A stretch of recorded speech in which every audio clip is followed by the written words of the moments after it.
Today on Creatively Bambi, no bake cookies.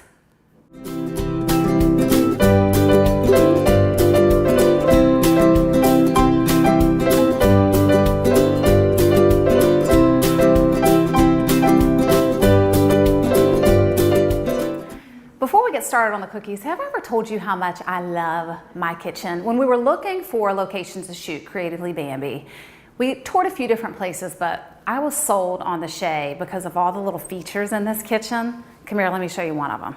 Check this out. A little known fact. Boop! Isn't that cool? I love it.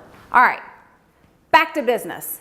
Granulated sugar, butter, cocoa, quick cooking oats, salt, vanilla, and milk. That's all you need, and it is so easy, so simple. The other thing I like about this recipe so much is I can remember eating these as a little girl and making them with my best friend as a little girl because they're no bake, so it's good for kids. You do need to use the stovetop, so any kids will need adult supervision, but they're just so delicious and so good. All right, let's get started. We are gonna start out with throwing a few different things in the pot. We're gonna start out with our sugar, the butter. I should have had my spatula for that, but it's all good. Our cocoa, see how you just get to throw all that in there? And our milk. So that's all in the pot. The next thing you're gonna do is you're going to put it on the stove until it comes to a boil. Once it comes to a boil, you're gonna let it cook for another 3 to 4 minutes so all of those ingredients can fall in love and get married and be delicious. So you'll notice that before it even starts to cook, you're gonna say, well, what in the world is in this pot? Trust me, everything is going to melt together. You have to cook this and stir it the whole time, or I promise it will burn. Don't walk away. Oh, I'll just go get my phone. You'll start checking your text messages or something like that, right? So trust me, just stay here, take the time it takes to get it done, and it will come out perfect. All right, so we're about 1 minute into the melting process, and look at the difference there, right? All right, as you can see, the mixture has come to a full rolling boil. You see those bubbles in there? From this point on, we're gonna stir 3 to 4 minutes. There's a little science in there, but it allows the sugar to do what it needs to do in order for these cookies to set up the right way.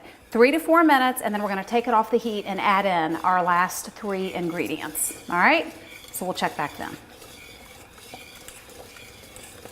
All right, so we have everything done. Everything is nice and liquidy and boiled and ready to go. We're gonna add in our other ingredients. See this? My Nana gave me this like 10 years ago, and I can't bring myself to ever get rid of it. So anyway, I'm gonna put my hot pot down on there so it keeps my counters nice and gorgeous, and we're gonna add in the other ingredients. All right, first we're gonna add in our vanilla, and then we're gonna add in just a little pinch of salt. Not a lot, just a little bit. Salt's always good for anything baking for the most part. So I'm gonna stir those things in.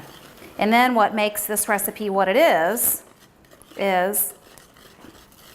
the quick cooking oats. So you're gonna stir this in. It is gonna get very thick. All right, so now we have everything mixed. We're gonna use our handy dandy ice cream scooper. For me, it's typically a cupcake scooper because I use it for my batter. But we're gonna put these on the pan, pop them in the fridge, in about 30 minutes, they're gonna be delicious. All right, so when you scoop, just run it against the side of your pan, and that'll even it out on the bottom, okay?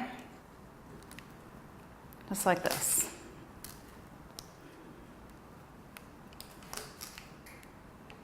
And I'm gonna give them a little press, flatten them out a little bit so it's actually in the shape of a cookie, all right? Just like that.